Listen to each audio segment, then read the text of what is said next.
Alright guys, today's video is the pros and cons of deer vetch. Unfortunately, I was rushed into getting this done and I had no time to do some filming, but I've come back the next day and I can get some filming in on this particular plant. I was kind of disappointed that I couldn't film this before I'd cut it, but at least you'll get to see the tilled part of this video when it's time. Deer vetch. Let's start off with the cons like I do every plant. There are very few cons to deer vetch. This plant, in my opinion, probably has one of the fewest cons around compared to a lot of the others I've done in the past. So it's a short list with a lot of pros. And here we go. What is the number one con to this plant? In my opinion, the number one con to this plant is the price of the seed. It is ridiculously high. You think soybeans expensive? This seed's even more expensive than soybean is. I paid $320 for one 50-pound bag, if that gives you an idea how expensive it is. I'm sure there might be some places slightly cheaper than that, or maybe I just didn't do a good enough job looking around, but it is a very, very expensive seed, which deters a lot of people from using it. I wish it was cheaper than what it is. I mean, it is such a tiny seed, and you wouldn't think there wouldn't be much come from a seed as small as they are, but they are big, big plants. Another con to this plant is the rate of growth initially. There's two sides to this plant, and this first half only covers the con to the growth rates. What typically happens is deer vetch is very slow to get started. It may take, now if you've got good soil, I would say it would take 4 weeks for those plants to catch up to what you planted at that same time. It's going to look like there's a month gap between what you planted in deer vetch versus maybe what your soybean over here looks like. And then deer vetch takes off, and I'll stop at that point and we'll cover that in the pro side of things. But it is a very slow growing plant initially. If deer are browsing it when it's young and tender, it can be killed off and or severely bitten back enough to where it's even longer before it can take hold. Deer vetch also has, in my opinion, a requirement needed. You typically would need to plant a companion crop with this in order to protect it while it's young. There are many varieties of companion crops that you can pick from. That includes like a leaf clover. You can use soybean. Heck, I've even watched this stuff grow right up through turnips. You can even have buckwheats. To me, is another really good one, because by the time buckwheat is, hitting its peak, that deer vetch is ready to take off. So that is a thing to me which requires more expense for the plant. So as far as I'm concerned, to me, that is all the cons. It has a low tonnage initially because it's a small plant, doesn't grow fast, and then it's so expensive to buy this stuff. And depending on how you look at this is also a 50-50 con pro opinion here. These plants will seed out. They have done it on my place. So anybody in the southern region should not have any issues at all with seeding out of these plants. So if you're looking for a way to override some cost, you could let it seed out, cut it down, till it down, crimp it down, whatever you need to do. The crimping rates on these might be a little tricky at some instances, but overall, it's not a very big list of cons. So now let's move to the pros. What am I looking at in the pros? Hey, you got a slow growing plant. Well, why is it already as tall, if not taller, than some of the surrounding plants? Here comes the second half to this plant.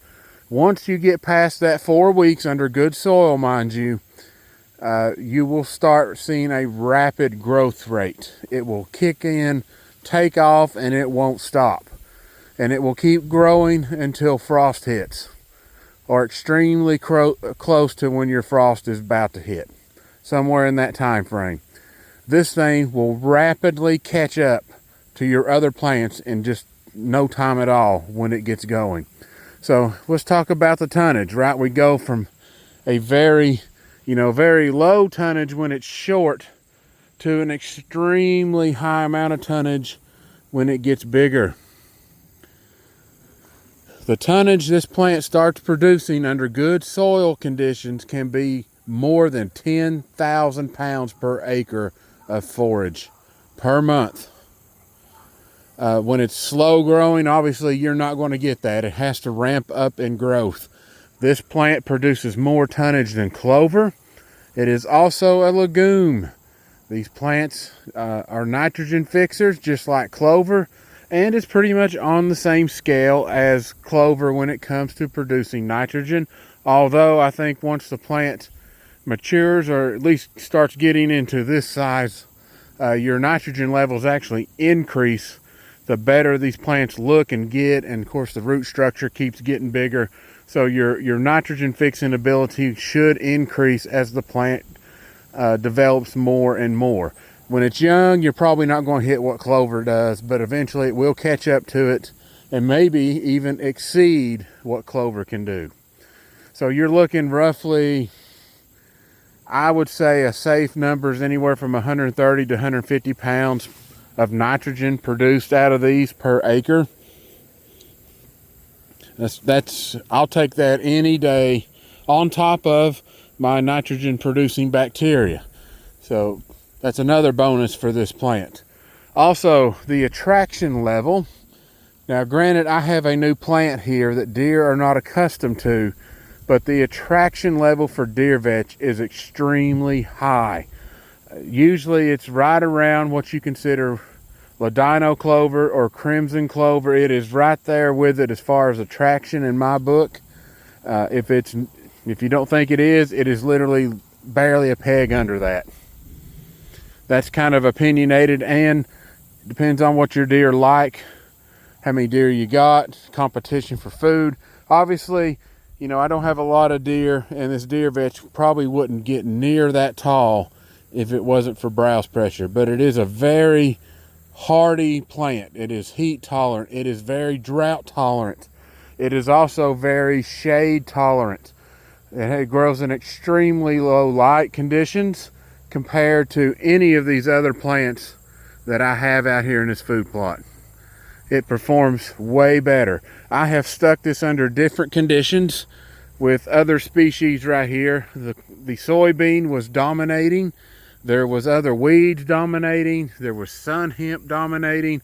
And now look at this. The deer vetch has blown right through that and just absolutely erupted.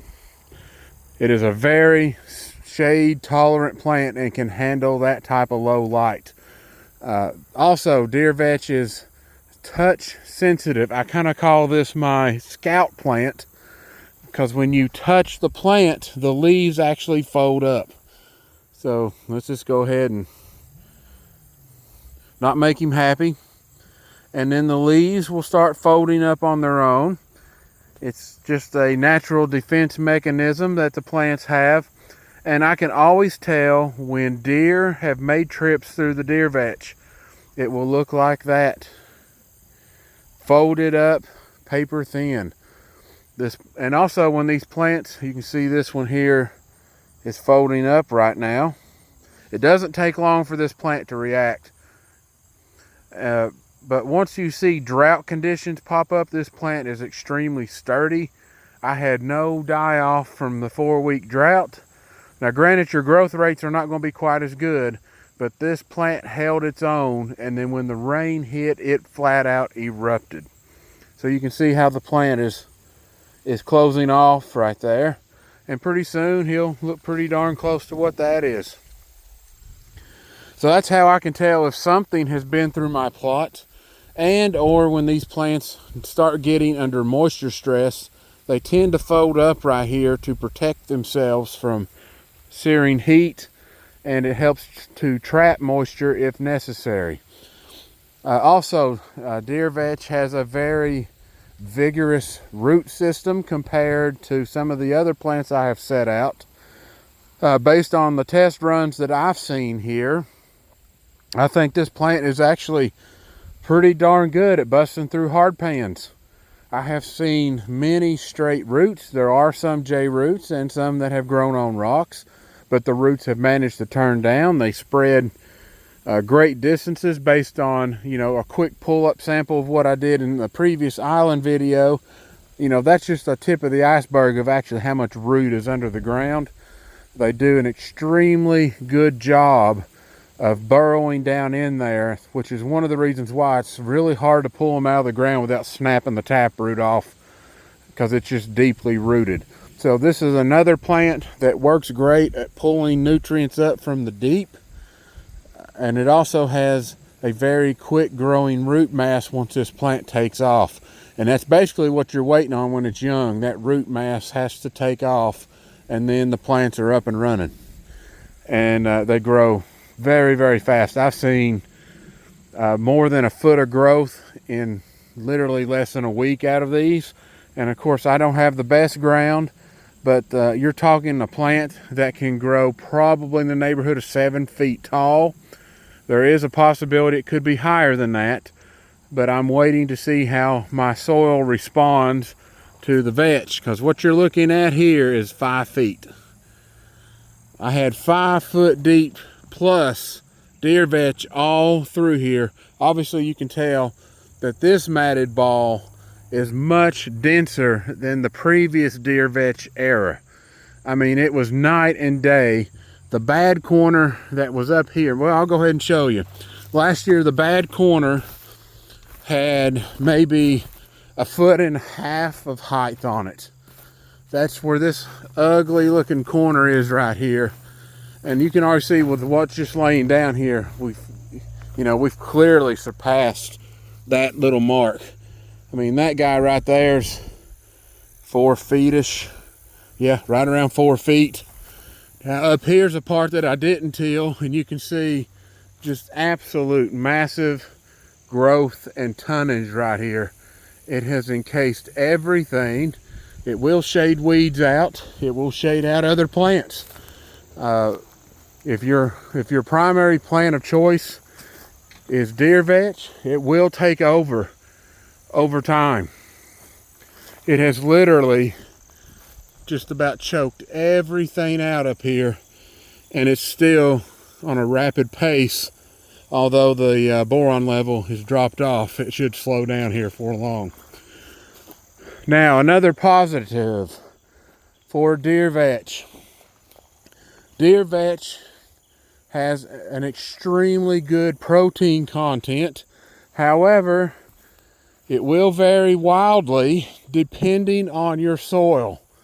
All plants will vary depending on your soil, but in poor soil, even sandy soil, which some of you say that you have, your protein level will probably drop into the low teens. It could be worse than that in some cases. So you might be pushing like 11, 12 to 13% protein in poor soil conditions. But what if you have good soil conditions? What can you expect then? Your protein level can easily hit above 30% in deer vetch. So you're literally right there with what clover hangs out. You could probably squeeze out 32 to 34 on the highest end of deer vetch percentage in protein. These plants, in my opinion, grow big bucks, because you're looking at ridiculous tonnage. Look at that. It is just a continuous, non-stop barrage of tonnage right here. Clover cannot match this, period. This deer vetch is just blowing up through everything, and it has covered everything up. Deer vetch is also very adaptable to its surroundings. When you plant it really thick, which in terms of thick is probably about 25 pounds per acre, for this particular plant, it will grow long, it will grow stemmy. But when it has the room to be open, you will get branches, and it will branch off more than what you're seeing here. But it will branch if it has the space to do so. If not, it'll just adapt and keep growing where it can and fill in whatever holes it can find. It does a fantastic job of producing far more tonnage than a lot of my plants. Matter of fact, this is more tonnage than any of that soybean that's right over there. As far as how tall that is, there's more tonnage in this mound than there is in that height of soybean in that corner right there. That is why this particular plant has another hidden pro. It is a fantastic plant to add to small food plots.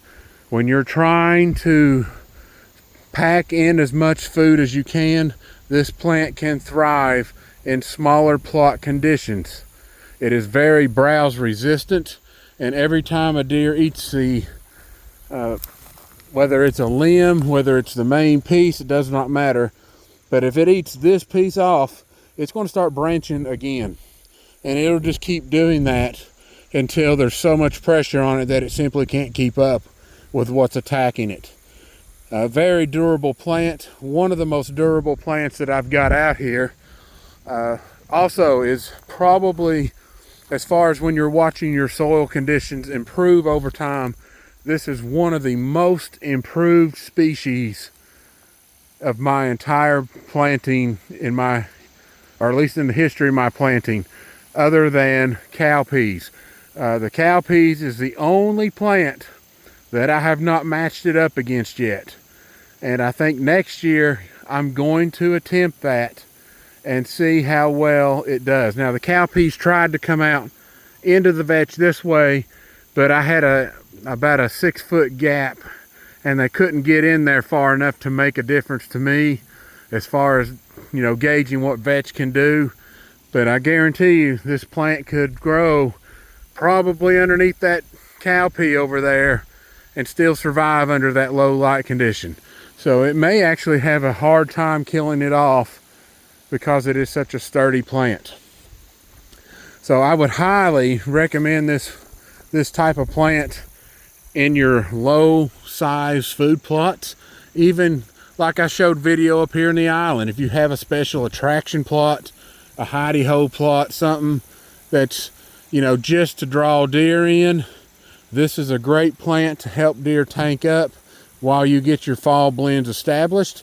You can try to, you know, if it's not terribly thick in there, which most cases it will be if you've got good ground, you can sow right underneath this, and this will fall off when it gets cooler, and the seed should be able to grow right up through it. Like I said, there's a bunch of pros to this plant, and this video is going to probably get a little bit of links to it. I know I'm missing something else here, but it is a great soil builder. I definitely got to keep that in mind. Fantastic soil builder. You can see what one pass tilling has done here. Some cases actually 2 pass tilling. I had to make turns and just didn't pick the tiller up, like right here. But we have very high tonnage rates, creating a very thick mat. This mat is more than 20 times thicker than last year's mat. It's not even close to what we produced out of this same spot last year. Now, if my soil keeps building as it is, the deer vetch is going to be even thicker than this next year. In any of these weak areas, which the smallest area I found was 3 feet tall, the rest of it was up as high as 6 feet. So next year, you'll probably start seeing 4 foot, 4.5 feet is the minimum, and 6 plus most likely will be the determining factor by the end of the season when I'm ready to plant. Like I said, I've tilled this down. It was still growing. The tonnage is only increasing. and it will hide deer extremely well if it is allowed to grow. But that right there, to me, is definitely one of the best examples that you'll ever see of something with extremely high tonnage. All right, guys, I believe that is it. I'm trying to, well, there is one more thing I would say to this plant.